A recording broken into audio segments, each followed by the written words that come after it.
Profit ratio की बात करते हैं। सबसे पहले ग्रॉस प्रॉफिट रेशो हम क्या कंपेयर कर रहे हैं? हम अपने ग्रॉस प्रॉफिट को किससे कंपेयर कर रहे हैं? नेट सेल्स से। कि हम अपने नेट सेल्स के मुकाबले कितना ग्रॉस प्रॉफिट कमा रहे हैं। अगर मैं हिंदी भाषा में बोलूं तो ग्रॉस प्रॉफिट होता है मोटा मोटा प्रॉफिट। मोटा मोटा प्रॉफिट यानी कि अभी मैंने उसको बारीक पीसा नहीं है। एक होता है ना मोटा मोटा आटा और एकदम बिल्कुल बारीक एकदम क्रश कर दिया उसको। अभी उसमें से मैंने सारे खर्चे माइनस नहीं करे, मैंने उसको बिल्कुल प्योरीफाई नहीं करा। फर्स्ट स्टेज ऑफ प्योरिफिकेशन से जो मैं प्रॉफिट निकालता हूं that is gross profit. Second stage पे जब मैं उसको दोबारा प्योरीफाई करता हूं दैट इज नेट प्रॉफिट। तो ग्रॉस प्रॉफिट मेरा कैसे निकला? Net sales minus cost of goods sold सिर्फ। और कॉस्ट ऑफ गुड्स सोल्ड में केवल कौन से खर्चे होते हैं? Direct expenses. Indirect expenses cost of goods sold में नहीं होते। Am I right? Net sales minus COGS will give me gross profit. और ग्रॉस प्रॉफिट और सेल्स को कंपेयर करता हूं, this gives me gross profit ratio, higher is better. अगर gross profit ratio 10% है किसी की, अगले साल 12% हो जाती है, is it good? It's good. Company is doing better. पिछले साल 10% थी, इस साल 12% हो गई है। फिर हमने बात करी नेट प्रॉफिट रेशो की। Net profit ratio is the profit, net profit और नेट सेल्स का कंपैरिजन कि हमारी सेल्स, हमारा जो नेट प्रॉफिट है वो सेल्स का कितना परसेंट है। नेट प्रॉफिट कैसे होता है? सेकंड स्टेज का प्योरिफिकेशन, जिसमें अब मैंने आटा जो है, गेहूं बिल्कुल बारीक पीस दिया है, एकदम बारीक हो गया, मैंने सारे खर्चे माइनस कर दिए। मैंने नेट सेल्स में से COGS तो माइनस किया ही था। वो क्या निकाला था मैंने? COGS माइनस करके क्या निकाला था? GP में से मैंने बाकी के भी खर्चे माइनस करे। कौन से? Operating and non operating indirect expense. सारे इनडायरेक्ट एक्सपेंसेस भले ही वो ऑपरेशनल हैं या नॉन ऑपरेटिंग है। ऑपरेटिंग और नॉन ऑपरेटिंग समझते हैं ना बेटा? जो खर्चे हमारे इंसिडेंटल है ऑपरेशन से, जो हमारे ऑपरेशंस की वजह से खर्चे हो रहे हैं, दोज आर ऑपरेटिंग। और जो खर्चे हमारे ऑपरेशंस की वजह से नहीं हो रहे हैं, दोज आर नॉन ऑपरेटिंग। अगर हमारा काम है किसी चीज का और उसमें ट्रांसपोर्टेशन के लिए कोई व्हीकल यूज कर रहा हूं, उस व्हीकल से माल ला रहा हूं, ले जा रहा हूं, that is a operating expense. लेकिन उस व्हीकल को बेचने से अगर लॉस होता है तो that is non operating. Just an example कि हमारा वो नॉन ऑपरेटिंग खर्चा है, क्योंकि हमारा मेन काम व्हीकल बेचना खरीदना नहीं है। व्हीकल तो just was a mean, just was to use for the transportation. ठीक है? तो ऑपरेटिंग हो या ऑपरेटिंग खर्चे तो इसमें आ जाएंगे बेटा, और ऑपरेटिंग इनडायरेक्ट खर्चे होंगे तो वो यहां आएंगे, वो भी minus operating indirect expenses. Non operating indirect expenses minus करेंगे, अदर इनकम्स ऐड करेंगे। अदर इनकम्स में जैसे rent receive, commission receive, interest receive, profit on sale of asset, ये सारे के सारे हमारी अदर इनकम्स में आएंगे, तो वो हम ऐड करेंगे। What we get is the net profit. मैं ये मानता हूं कि ये फाइनल प्रॉफिट है। तो दिस इज फाइनल प्रॉफिट।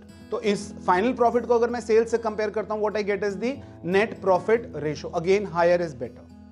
अब इन दोनों के बीच में एक प्रॉफिट आता है, that is operating profit. Gross profit और नेट प्रॉफिट का बीच का एक प्रॉफिट आता है, जिसको हम ऑपरेटिंग प्रॉफिट कहते हैं। मैं इसके साथ साथ वो भी ले रहा हूं ताकि इकट्ठे हम इसको समझ लें बेटा। ऑपरेटिंग रेशो,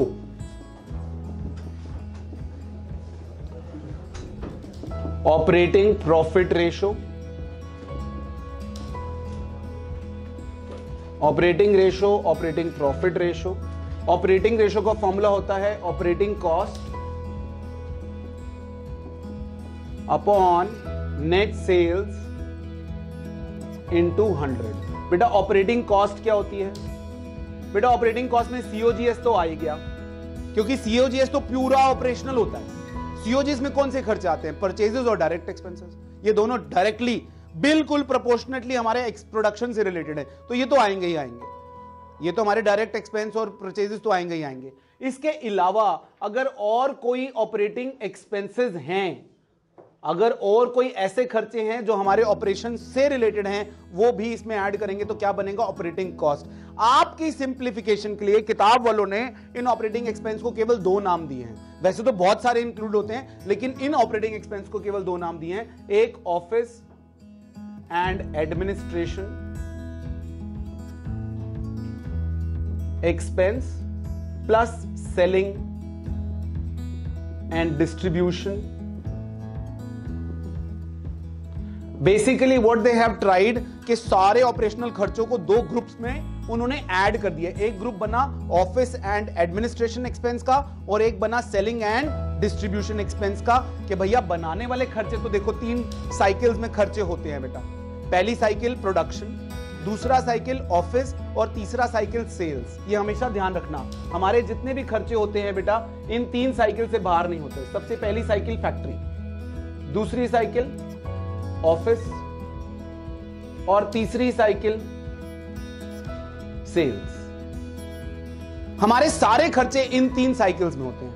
ये वाला साइकिल जो है ये तो मैंने सीओजेएस में डाल दिया, फैक्ट्री के खर्चे, क्योंकि फैक्ट्री के नॉर्मली अगर मैं डायरेक्ट खर्चों की बात करूं तो सारे के सारे मैंने सीओजीएस में डाल दिए।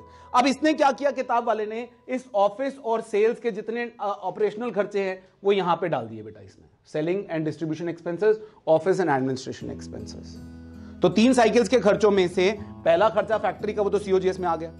ऑफिस एंड एडमिनिस्ट्रेशन एक कैटेगरी बना दी, सेलिंग एंड डिस्ट्रीब्यूशन एक कैटेगरी बना दी।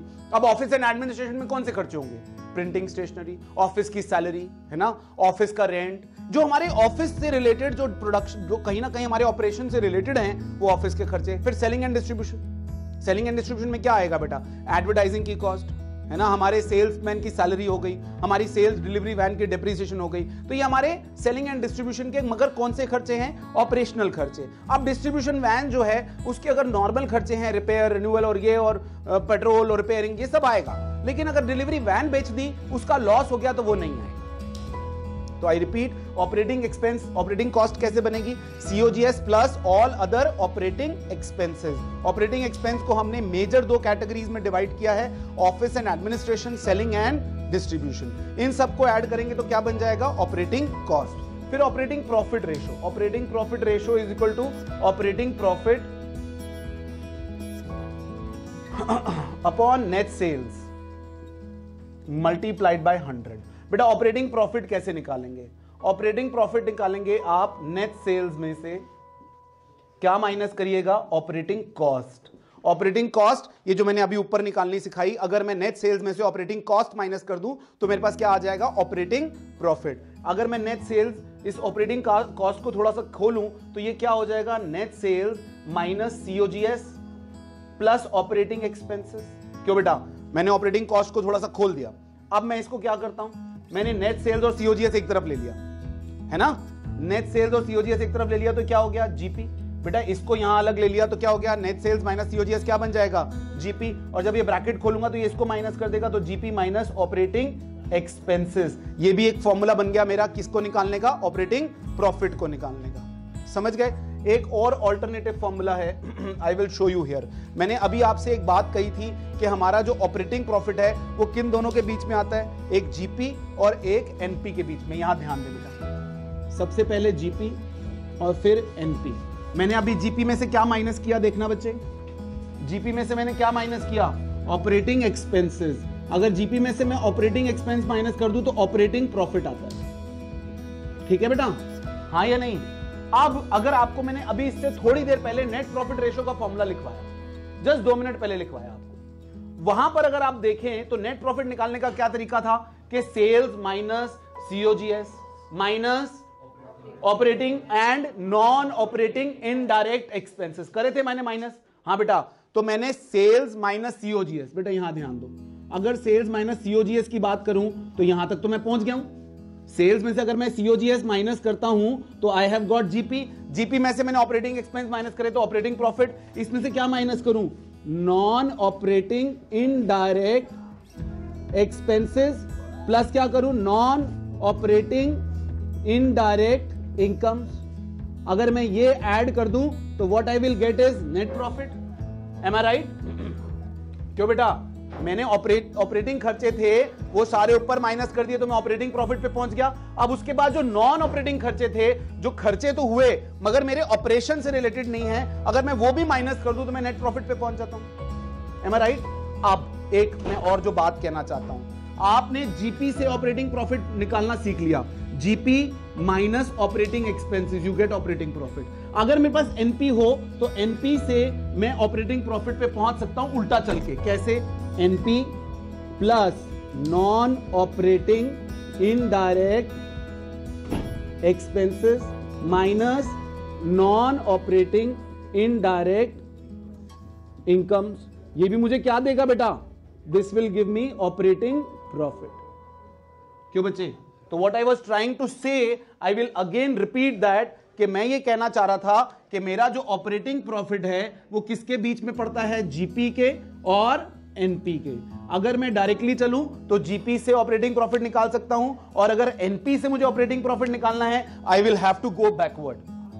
ठीक है बेटा, अब आप इसका फॉर्मूला बना के समझ लो, या आप इसको एज अ लॉजिकल सीक्वेंस समझ लो, तो हम यहां पर निकाल लेंगे क्या, net profit, operating profit, gross profit सब निकाल सकते हैं। But we need to understand the logic behind it. Gross profit, जैसे मैंने जहां से बात शुरू करी कि मोटा मोटा प्रॉफिट है, उसमें से सिर्फ मोटे मोटे खर्चे माइनस होते हैं सेल्स में से, तो जीपी आता है। मोटे मोटे खर्चे में परचेज और डायरेक्ट एक्सपेंसेस, हाँ या नहीं? तो हम पहुंच जाते हैं जीपी पे। जीपी में से फिर सिर्फ और सिर्फ ऑपरेशनल खर्चे माइनस करें। जिन बच्चों ने कैश फ्लो स्टेटमेंट करा हुआ है उनको मालूम है ऑपरेशनल खर्चे कौन से होते हैं। नॉन ऑपरेटिंग एक्सपेंसेस आप ऐड बैक करते हो कि नहीं करते हो बेटा?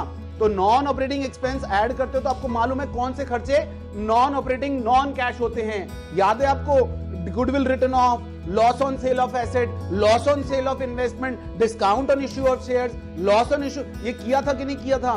तो वो सारे नॉन ऑपरेशनल थे। तो आपने सिर्फ ऑपरेटिंग खर्चे और माइनस करने हैं, तो आप कहां पहुंच जाओगे, ऑपरेटिंग प्रॉफिट पे। ऑपरेटिंग प्रॉफिट में से नॉन ऑपरेटिंग भी माइनस कर दो और नॉन ऑपरेटिंग इनकम भी ऐड कर दो, तो आप कहां पहुंच जाओगे, नेट प्रॉफिट पे। तो कुल मिला के आप कहीं से भी कहीं भी पहुंच सकते हो। आपके पास सेल्स है, जीपी, ओपी, एनपी, कुछ भी निकाल सकते हो। और अगर आपके पास एनपी है तो भी ओपी, जीपी आप कुछ भी निकाल सकते हो। But you need to understand this sequence clearly, और ये सीक्वेंस एज इट इज रहेगी, इस सीक्वेंस में चेंजेस नहीं है। एक नोट और अपने पास लिख लो बेटा कि operating ratio plus operating profit ratio will always be equal to 100%, क्योंकि जो न्यूमरेटर ऑपरेटिंग कॉस्ट है बेटा, उसी ऑपरेटिंग कॉस्ट को अगर मैं नेट सेल्स में से माइनस करता हूं तो what I get is the operating profit. अगर मैं आपको कहूं तो गलत नहीं होगा कि नेट सेल्स के दो पार्ट, एक ऑपरेटिंग कॉस्ट और एक ऑपरेटिंग प्रॉफिट, क्योंकि अगर मैं नेट सेल्स में से ऑपरेटिंग कॉस्ट माइनस करता हूं what I get is operating profit. तो इन दोनों को मिलाकर अल्टीमेटली नेट सेल्स बनने वाली है। तो इन दोनों को मिलाकर 100% बनने वाला है, क्योंकि इसके भी नीचे नेट सेल्स है और इसके भी नीचे नेट सेल्स, दोनों का डिनोमिनेटर तो नेट सेल्स ही है। मान लो बेटा ऑपरेटिंग कॉस्ट है 40 रुपए, 100 रुपए की नेट सेल्स है, ठीक है? 100 रुपए की क्या है, नेट सेल्स, और 40 रुपए की क्या है बेटा, ऑपरेटिंग कॉस्ट। तो ये कितने का बचेगा? आप देखो 40/100 और ये क्या 60/100, ये कितना आ जाएगा 40%, और ये कितना आ जाएगा, तो अल्टीमेटली 40% और 60% मिलकर कितने बन जाएंगे, 100%। तो ऑपरेटिंग रेशो और ऑपरेटिंग प्रॉफिट रेशो हमेशा मिलकर 100% होंगे। तो यानी अगर आपसे सवाल में पूछ लिया गया कि ऑपरेटिंग रेशो अगर 38% है तो बताओ ऑपरेटिंग प्रॉफिट रेशो क्या होगी, व्हाट विल इट बी? अगर ऑपरेटिंग रेशो 38% है तो ऑपरेटिंग प्रॉफिट रेशो कितनी होगी, 62%। बहुत सिंपल है, इसके लिए कुछ कैलकुलेशन करने की जरूरत नहीं है, और वो आपसे कैलकुलेशन मांगेंगे भी नहीं। Have you understood? मैंने